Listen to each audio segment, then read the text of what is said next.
Hello tout le monde, on se retrouve donc aujourd'hui pour ce deuxième épisode de notre série qu'on a intitulé le Et si. La dernière fois, on avait parlé avec Jérémy de ce but refusé à Frank Lampard en Coupe du Monde 2010. Aujourd'hui, vous voyez, on n'est pas deux, on est trois. Romain nous accompagne pour cet épisode. On va se focaliser sur notre beau pays qu'est la France. Et on va se demander ce qui se passerait si Gignac avait marqué un des buts les plus importants de sa carrière. Avant de passer à vos et si messieurs, je vais un peu recadrer du coup l'ambiance et surtout le contexte de ce débat. On va parler Euro 2016, on va remonter il y a quelques années. La France accueille la compétition chez elle, elle est archi favorite, elle sort brillamment de son groupe en finissant premier et atteint la finale après respectivement avoir éliminé l'Irlande, l'Islande et l'Allemagne grâce à un doublé de Griezmann en demi-finale. De son côté, le Portugal finit troisième de son groupe, assez catastrophique. Ils sont repêchés en tant que meilleur troisième et ils affrontent la Suisse, la Pologne et le Pays de Galles en demi avant de rencontrer les Français en finale. Finale rêvée donc pour la France devant son public à domicile et malheureusement le scénario ne va pas dans le bon sens. C'est Eder qui marquera le seul but de cette finale et le Portugal remportera donc un trophée. Lors de cette finale, il y a eu une action qui a changé la phase du jeu, c'est dans le temps additionnel de la deuxième période, André-Pierre Gignac frappe et le ballon atterrit sur le poteau droit de Rui Patricio qui était complètement battu. Maintenant messieurs, j'ai une question.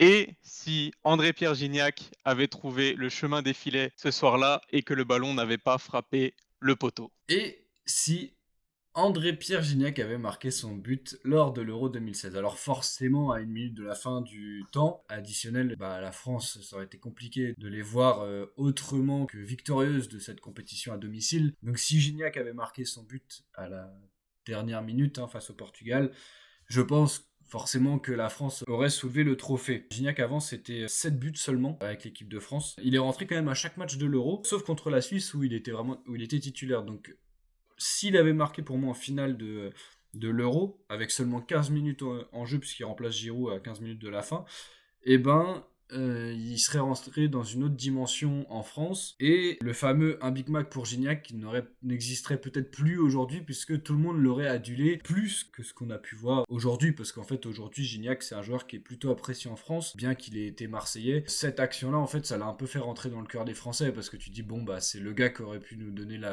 la coupe, et au final, malheureusement, sa frappe s'écrase sur le poteau. Bien qu'il soit parti en championnat mexicain, on était quand même assez heureux de le revoir lors des JO de 2021 avec l'équipe de France. Donc déjà, Gignac, s'il avait marqué, son statut aurait été encore plus incroyable qu'aujourd'hui. On entend bien moins les chansons à Big Mac pour Gignac dans les stades. Même quand on le voyait, on a mis beaucoup plus de respect sur Gignac que ce qu'il y avait avant cet Euro 2016. Je pense qu'on aurait peut-être fait une petite statue à Gignac à l'entrée du Stade de France. Sa célébration ou sa frappe croisée, je sais pas, mais à mon avis, il y aurait une petite statue, et ça aurait propulsé l'équipe de France au rang des légendes des équipes françaises, puisque on a eu un passage qui était très compliqué avec la France. Depuis 2006, il y avait strictement rien à se mettre sous la dent. On a commencé à réapprécier l'équipe de France en 2014, et j'adore une phrase que disait Deschamps lors de l'Euro 2016, c'est que cette équipe avait tout pour être aimée en fait. Et je pense que si la France avait gagné cette compétition, forcément, ça aurait été, vous voyez, les petits chouchous des Français, ils auraient été nos sauveurs sur 10 années qui avaient été terribles pour les Bleus et pour nous en tant que supporters français. Cependant, du coup, c'est aussi ça qui aurait peut-être fait un peu notre chute dans le futur. Le fait d'être sur le toit de l'Europe, voire sur le toit du monde, derrière ça te met pas forcément en bonne position pour les compétitions suivantes. Alors il y a que l'Euro 2000 où on a réussi à faire une bonne compétition derrière une victoire, mais si on regarde bien, l'équipe de France c'est un peu 86 aussi, mais l'équipe de France c'est un peu une équipe à réaction. En fait on perd en demi-finale en 82, on est victorieux en 84, on fait quand même malgré tout une bonne Coupe du Monde en 86, on perd en demi-finale de l'Euro 96 et on va gagner en 98, on perd en finale de 2016 et on va gagner en 2018, quid de l'Euro 2024 vu qu'on a perdu en 2022. On est un peu une équipe à réaction et pas vraiment une équipe qui performons sur plusieurs années en fait. Il y a forcément un moment où on a un trou d'air parce que on a un ego qui est peut-être un peu trop fort à des moments. Et c'est pour ça que je pense que si on avait eu un deuxième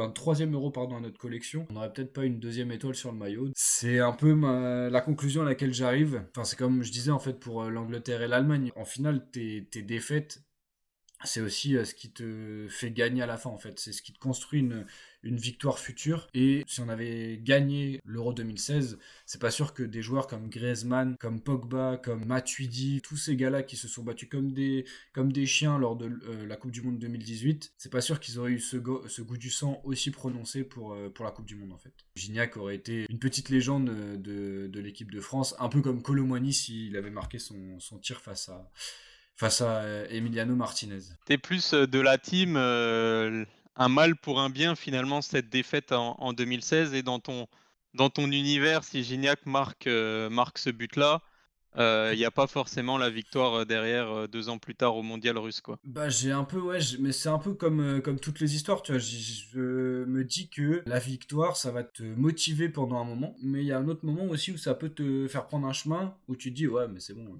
je suis Hmm. l'équipe de France, je gagne facilement quoi. Et malheureusement on a un peu cette fâcheuse tendance à avoir cette réaction-là. Donc ouais effectivement. Toi, Romain, est-ce que t'es de l'avis de Jérémy ou t'as un autre point de vue là-dessus? Et si oui, je te propose de balancer ton multivers à la suite de ton avis aussi, quoi. Vous êtes vraiment sûr de vouloir connaître mon multivers? Ah oui, oui, oui. Il est différent de celui de Jérémy. Alors, on y va. On est à la 92e minute de cette finale. Gignac inscrit le but, qui sera le but de la victoire. La France remportera son 3e euro. Va s'en suivre une continuité de carrière pour Gignac au Tigre au Mexique. Il restera là-bas pour terminer sa carrière. Il devient par contre une légende de l'équipe de France, gagne le cœur des Français et est aimé de l'intégralité de la population française. Comme l'a dit Jérémy précédemment, auparavant on connaissait uniquement Gignac pour sa référence avec le Big Mac. Et ensuite, je le vois avoir un totem d'immunité en équipe de France pour les années à venir, au même titre que Pavard l'a eu en 2018. Je m'explique, je vois Gignac continuer d'être sélectionné en 2017 pour les phases qualificatives de la Coupe du Monde en Russie. Je le vois également sélectionné pour la Coupe du Monde en Russie. Enfin, c'est même pas je le vois, il est sélectionné à la Coupe du Monde en Russie, pour finalement aller au bout et être sacré champion du monde avec ses 22 autres compères. Malheureusement, si Gignac était bien en Russie, c'est tout le contraire pour son compatriote Olivier Giroud, qui est oublié de cette liste. Et oui, on a eu l'émergence de notre petit génie français une année auparavant, qui sera le titulaire indiscutable en équipe de France et qui sera suppléé par André-Pierre Gignac. Pour Giroud, malheureusement, il ne deviendra donc jamais meilleur buteur de l'équipe de France. Je suis vraiment désolé pour tous les amoureux de notre Olivier Giroud ou Benoît Costil, nous ne savons pas. Je vais passer à une autre personne. Je vais passer à Didier Deschamps. Didier Deschamps a donc remporté la Coupe du Monde en 98 avec l'équipe de France, l'Euro 2000 contre l'Italie. Il remporte donc l'Euro 2016 en France. C'est un très beau doublé d'avoir gagné la Coupe du Monde et l'Euro en France. C'est incroyable. Il poursuivra jusqu'à la Coupe du Monde 2018. Étant sacré champion du monde, Didier Deschamps il dit boulot, terminé, j'en ai marre, je rentre chez moi, je pars à Ibiza avec ma femme, c'est terminé. À côté de ça, on va voir l'arrivée d'un petit jeune au poste de sélectionneur en équipe de France. Vous connaissez ses initiales, c'est ZZ, vous le connaissez? Il vient de remporter 3 Ligues des Champions au Real Madrid et lui aussi se dit que son boulot est terminé en Espagne. Il prend donc la tête de l'équipe de France après l'Euro 2018. On verra donc le retour du joueur français préféré de Jérémy, le Karim Benzema, en septembre 2018 lors des célébrations de la Coupe du Monde au Stade de France. Il sera adulé par tout le stade lors de son retour. Benzema mènera son équipe à la victoire lors de l'Euro 2020 également. J'en suis vraiment très content. Il sera entouré d'une belle équipe avec Griezmann et Mbappé et consorts. Gignac, pour revenir à lui, ne sera plus dans l'équipe de France. Il s'arrêtera juste après la Coupe du Monde en même temps que Didier Deschamps. Voilà pour cette partie française, je crois que j'ai tout dit. Concernant le Portugal sera toujours à la recherche Enfin, Ronaldo sera toujours à la recherche d'un trophée avec sa sélection nationale. Ça n'est pas arrivé en 2016, ça n'est pas arrivé en 2018. Malheureusement, ça n'arrivera pas en 2020 puisque la France sera championne d'Europe. Ronaldo terminera sa carrière sans trophée avec sa sélection. J'en suis désolé. Je peux revenir dans notre monde et nous dire que Olivier Giroud est finalement le meilleur buteur de l'EDF. Ok, donc j'entends pas mal d'informations à Oh. débattre. Je sens Jérémy un petit peu en train de glisser de sa chaise Oh. là depuis que tu nous as annoncé ton multivers. Mais j'aime beaucoup Oh, ah ouais. ta conclusion sur la carrière de Deschamps avec l'équipe de France. Ça a beaucoup de sens de potentiellement le voir partir après une victoire Euro Coupe du Monde avec en tant qu'entraîneur. La deuxième chose que j'avais à dire sur ton multivers, c'est vrai que du coup le retour de Benzema en équipe de France a aussi beaucoup plus de sens avec Zinedine Zidane à sa tête. Et je pense que, alors il faut quand même l'avouer, hein, le retour de Karim dans l'univers qui est le nôtre a été un petit peu un échec si on met de côté la Ligue des Nations. Je pense que sous Zidane, ça aurait été complètement différent. Donc j'aime beaucoup ton apport à ce multivers-là que tu as de ton côté et très intéressant au niveau des conclusions apportées par rapport à l'équipe de France actuelle. Merci Quentin, je suis ravi d'avoir pu égayer ton imaginaire. Je te choque pour te ramener. Non, mais alors, non, il faut que je... C'est un très Waouh, bel... c'est un c'est très beau... horrible. C'est un très beau multivers, parce que t'es parti dans des trucs qui pourraient être possibles en plus avec cette victoire de l'équipe de France. J'ai forcément oublié tout à l'heure, mais je suis totalement d'accord avec toi sur le fait que du fait de son nouveau statut, on aurait vu Gignac pendant des années, hein, comme Moussa Sissoko. T'as parlé de Pavard, mais j'ai pensé à Moussa Sissoko. Je pense qu'on aurait vu Gignac traîner à Clairefontaine pendant quelques temps. À la cantine de Clairefontaine, je Au moins à dirais. la cantine de Clairefontaine à commander des McDo. Bon, du coup, difficile de passer derrière ce multivers assez incroyable. Et si Gignac avait marqué sur cette frappe, alors comme tu l'as dit, Jérémy, tu l'as répété, Romain, c'est dans le temps additionnel de la deuxième période, impossible pour les Portugais de revenir. Donc je vois évidemment la France gagner l'Euro à domicile. Un joueur important de cette compétition, c'est Antoine Griezmann, notamment auteur d'un doublé en demi-finale. Il sort d'une saison assez monstrueuse avec l'Atlético. Malheureusement, il perd en finale de Ligue des Champions face au Real. Il est meilleur joueur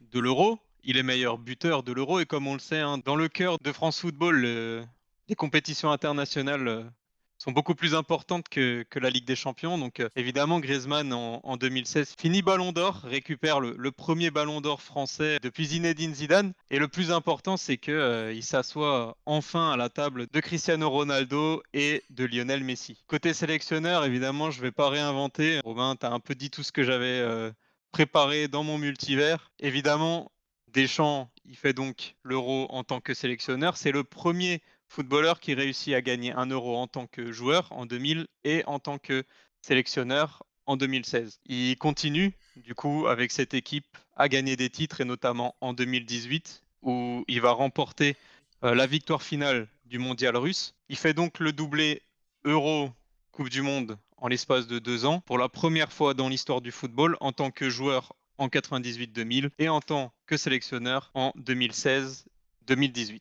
Côté portugais maintenant, une immense désillusion, hein. Ils arrivent jusqu'en finale, ils pensaient pouvoir gagner cette Coupe d'Europe et au final c'est la défaite au dernier instant, donc vraiment la pire défaite possible. Encore du coup une élimination pour le Portugal, encore un trophée loupé. Quelques jours après la finale, Cristiano Ronaldo annoncera en interview qu'il prend sa retraite internationale avec le Portugal à seulement 31 ans. Donc pas de Ligue des Nations pour lui, pas d'Euro, pas de Coupe du Monde, pas de nouvelle participation à une Coupe du Monde pour celui qu'on nomme le meilleur joueur de tous les temps et qui repart donc de sa sélection sans aucun trophée. Et enfin, la chose la plus importante dans mon multivers, et elle concerne un autre joueur de l'équipe de France, c'est celui qui brandira cette coupe devant la Tour Eiffel après la parade de l'équipe de France à travers Paris. Celui qui aujourd'hui est nommé le footballeur sans trophée, celui qui n'aura jamais rien gagné en club. Et oui messieurs, Dimitri Payet